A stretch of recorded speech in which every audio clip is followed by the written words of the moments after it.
Dr. Gease Viegas, ele que vai conversar com a gente hoje sobre a recente decisão do Supremo Tribunal Federal sobre a mudança de responsabilidade das Big Techs e crimes em ambiente virtual. Muito bom dia, Dr. Gease. Muito bom dia, né? Obrigado pelo convite.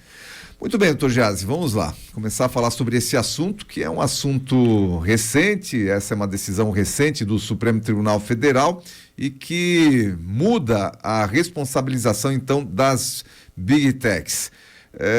Você pode explicar em linhas gerais o que mudou de fato com essa decisão tomada no dia 26 de junho e como é que ela altera essa responsabilidade das plataformas digitais? Perfeito.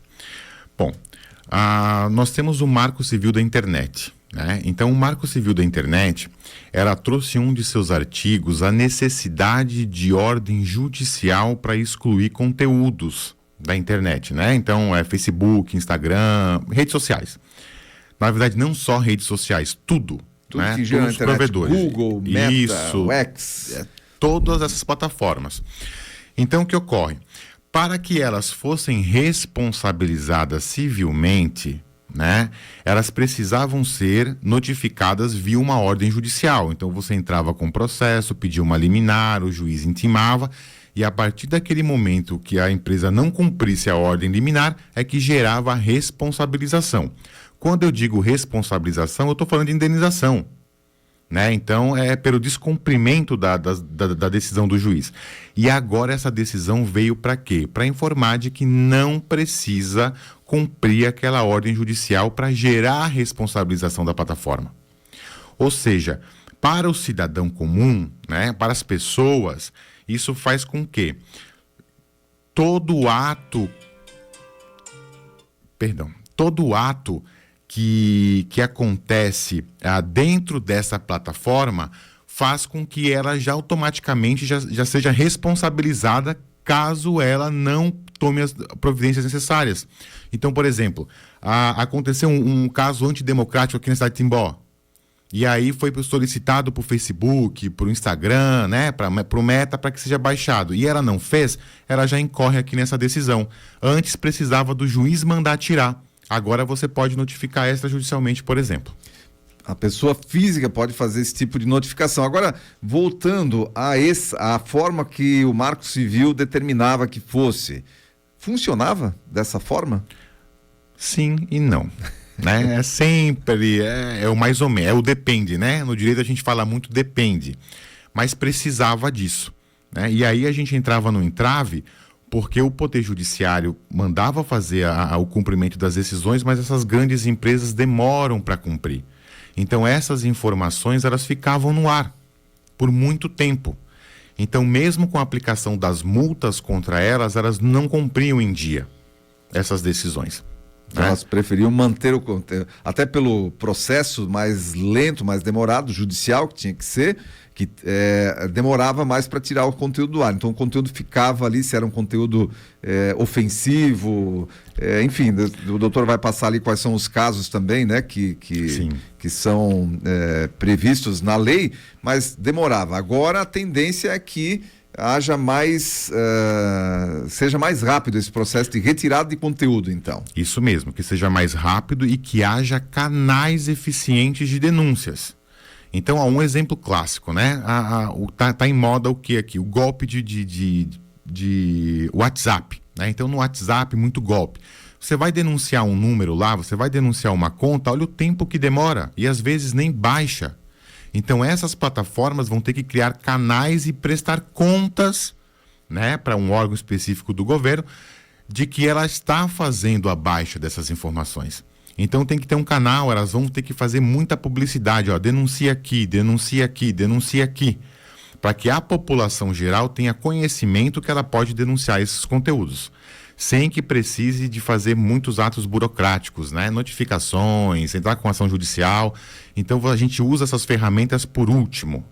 Mas elas ainda devem ser usadas também e podem ser usadas. Sim, com certeza. A questão, porque a gente está falando do extrajudicial, ou seja, eu posso notificar. É lógico que as plataformas digitais, e aí vem toda a necessidade das plataformas digitais se adaptarem. é uma legislação que já está em vigor a partir da data da sua publicação aí, mas pelo que a gente conversava aqui nos bastidores antes, ainda falta muita regulamentação a respeito. Falta. Muito provavelmente vai iniciar o processo legislativo aí para regulamentar essa situação, né? Então, o STF, quando fez essa decisão, ela declarou a inconstitucionalidade parcial. Ou seja, ela apenas tirou aquela parte que diz que precisa da decisão judicial, essa liminar que a gente chama, para que haja essa responsabilização. Então, o que vai acontecer? Muito provavelmente vai iniciar um processo legislativo para melhorar esse artigo, né? Para que haja de uma forma mais específica para que a população e todos, né, tenham uma segurança jurídica de como que vai funcionar. Porque agora, basicamente, o que aconteceu, ela responsabiliza direto. Então, para as empresas, né, para essas big techs, para essas redes sociais, é um problema. Ou seja, o STF jogou para a torcida. Agora se virem aí, façam a regulamentação que precisa, porque a reclamação que havia aí era que os legisladores não estavam legislando a respeito, que precisava de uma regulamentação de redes sociais e tal. Os legisladores, por sua vez, dizendo, não legislar também é legislar, ou seja, nós já legislamos ali no Marco Civil da Internet, o que é... Então, era isso que estava valendo, ou seja, já tinham legislado a respeito. Enfim, ficou nesse imbróglio e o Supremo Tribunal Federal de novo jogou a responsabilidade, então, e até com uma certa urgência, né, para o Legislativo. Sim, essa urgência chama até atenção, né? Então, por que agora? Então talvez tenha alguns interesses aí também. Com certeza, né? Tem.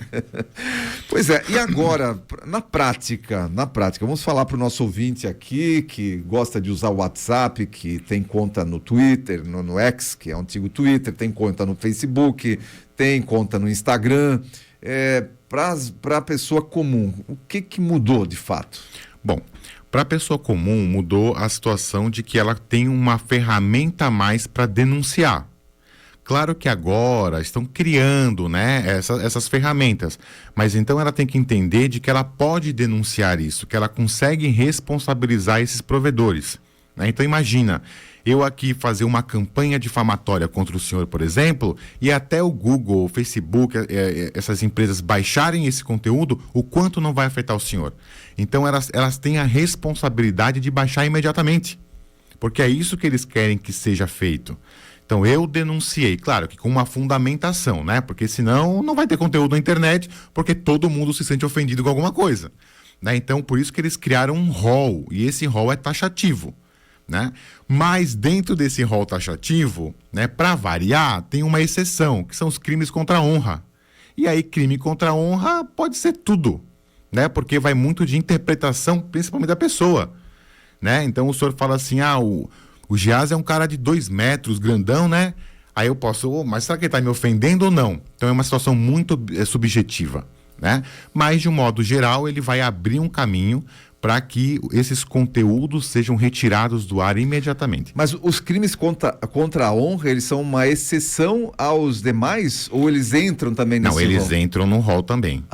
Entram no rol. Mas eu digo isso porque, por exemplo, uma calúnia, uma difamação, né, uma injúria, a gente pode interpretar, pode ser meio que tudo pode ser, né? Então, assim, eu crio um rol e lá dentro desse rol eu coloco uma situação que pode ser meio que tudo, né? Então é isso que chama um pouco a atenção. E isso que precisa ser regulamentado, cabe regulamentação para isso ainda? Urgentemente, claro. Então esse processo aí legislativo, né, criar essa lei, ela tem que ser para ontem. E quais são aí os tipos de crimes que podem ser denunciados por qualquer cidadão? Isso, então assim, são os crimes considerados como crimes graves, né, que são as condutas e atos antidemocráticos, crimes de terrorismo ou preparatórios de terrorismo, crimes de induzimento, instigação ou auxílio a suicídio ou automutilação, incitação à discriminação em razão de raça, cor, etnia, religião, procedência nacional, sexualidade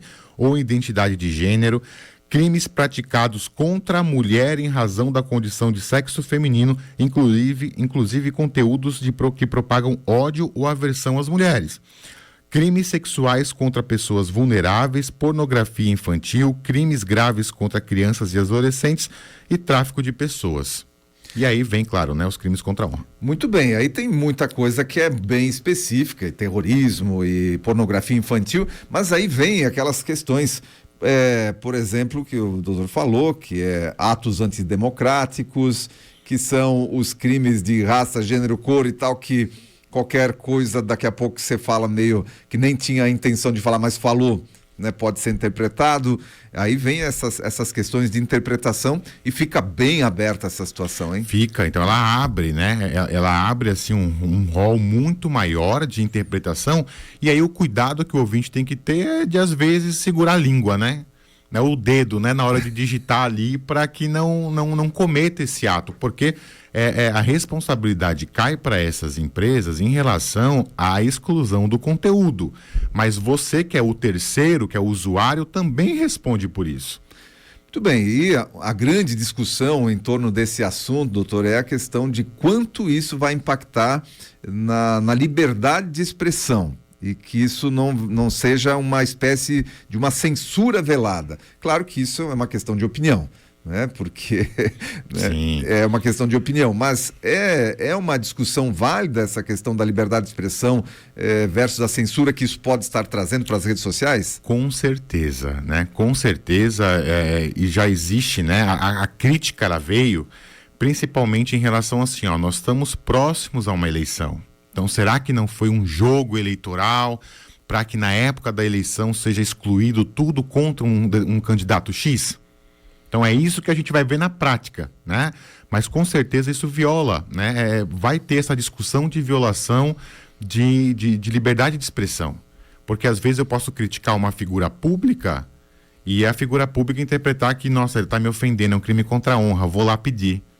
E aí a gente acaba não ficando sabendo de algumas verdades que a população inteira precisa saber. Porque é o seguinte, vamos imaginar agora, só para a gente ir se dirigindo para o final, porque é uma conversa ampla, né, que dá para ir longe, mas a ideia é mesmo trazer essas ideias básicas para essas informações básicas a respeito desse processo para nossa audiência. Mas eu me senti ofendido com alguma questão. Eu quero tirar aquele conteúdo do ar, eu vou lá, faço uma notificação extrajudicial para a plataforma, ela, a partir daquele momento, ela é obrigada a retirar. Mas esse fato já me dá o direito de alguma indenização contra a pessoa que que promoveu o conteúdo? Daí essa questão, porque tem a relação com a plataforma, que é a minha relação, ofendido, a minha relação com a plataforma, que é retira o conteúdo do ar, porque isso me ofendeu, mas tem a relação com o ofensor, com aquele que ofendeu também. Como é que fica isso daí? Então, ambos são responsáveis. A plataforma pela omissão de retirar do ar e a pessoa que te ofendeu pela ação da ofensa. Então, os dois são responsáveis. É isso que o público tem que entender, né? Os nossos ouvintes precisam entender de que se eu faço algum ato, né, que seja considerado grave, que seja ofensivo, né, eu vou responder também.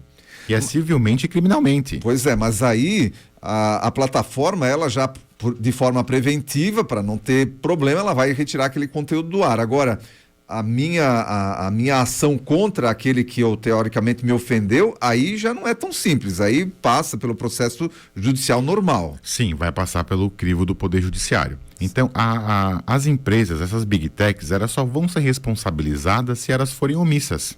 Então, se não retirar o conteúdo do ar. E aí elas vão criar políticas, né, para dizer para nós usuários o que caracteriza essas faltas graves, a forma que caracteriza, para que a gente possa entender, né? Então não vai ser qualquer coisa que eu vou denunciar. Ela vai dizer o que ela considera como os conteúdos aqui ofensivos.